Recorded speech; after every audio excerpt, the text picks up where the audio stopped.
போச்சு.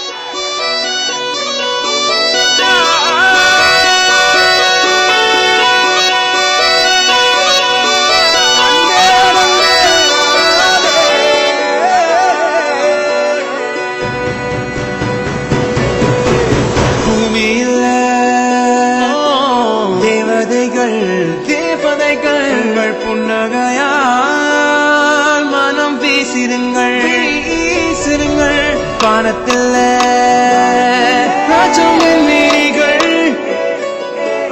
மழை என்ன வந்து பொழியுங்கள் பல சிந்தும் தேத்துழில் அடையில்லாத சுவைதான் உன் பாசத்தில் கண்டேன் என் வாழ்க்கை ஒரு விடைதான் உண்மைகள் எங்கே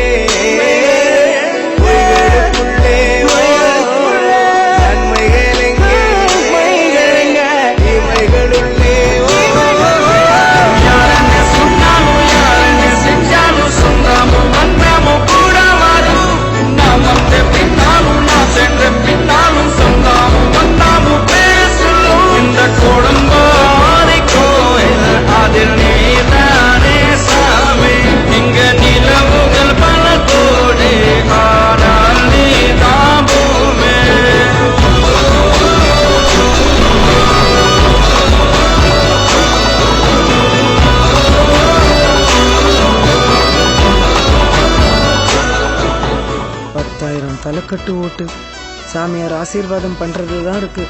யாருக்கு பண்ண போறாரோ? மோதிரம் கொடுத்து சாமியா ஆசீர்வாதம் பண்ணிட்டாரு. அப்புறம் என்ன, நம்ம ஓட்டுல பெரிய பொண்ணுக்கே போட்டுருவோம். ஓட்டு பெரிய பொண்ணுதான். என்ன சாமி இப்படி பண்ணிடுச்சு? அந்த தம்பி மோதிரம் கொடுத்து போட சொல்லிச்சு, அதனால போட்டாரு. போட்ட மோதிரத்தை ஓட்டா மாத்துவாருன்னு யாருக்கு தெரியும்?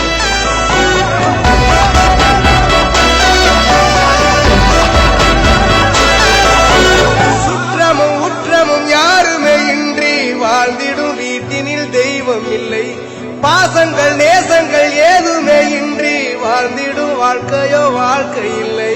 பிரிந்தே நாம் வாழ்கின்ற போதிலும் நினைவுகள் நம்மை சேர்த்திடுமே, அழகாய் பூ பூத்திட வேண்டிய வேர்கள் நீர் ஈர்த்திடுமே.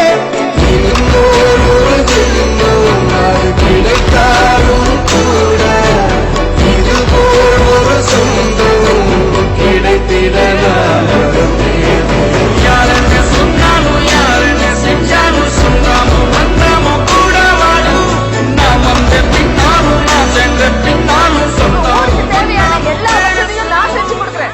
அப்படியே கூட்டத்தை பார்த்து, ராமசாமி உன் தென்னை நல்லா காய்க்குதான்னு கேளுங்க. எதுக்கு கேளுங்க. ராமசாமி உங்க தென்னை நல்லா காய்க்குதா? அம்மா, என் பேரு ராமசாமி. என் தோப்புல தென்னங்கன்னு இருக்குங்கிற வரைக்கும் தெரிஞ்சு வச்சிருக்கீங்களே. நீங்க தான் எங்க எம்எல்ஏ வரணும். எங்க எல்லா ஓட்டும் உங்களுக்கு தான். எல்லா ஊர்லயும் யாரோ ஒரு ராமசாமி கண்டிப்பா இருப்பான். அவன் தோட்டத்துல கண்டிப்பா ஒரு தென்னை மரம் இருக்கும். அதான் லாஜிக்.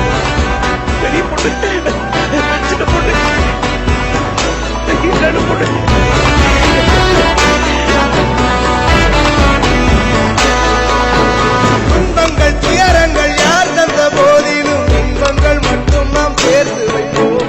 தெய்வங்களாய் நீங்கள் வாழ்கின்ற வீட்டில் தேவர்களாய் நாங்கள் காத்து நிற்போம்.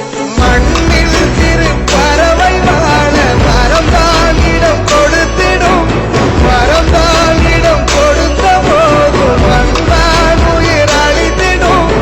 இன்னொரு உலகில் நான் வளர்ந்தாலும் கூட இதுபோல் ஒரு சொந்தம் கிடைத்திட நான் வரம் கேட்டேன்.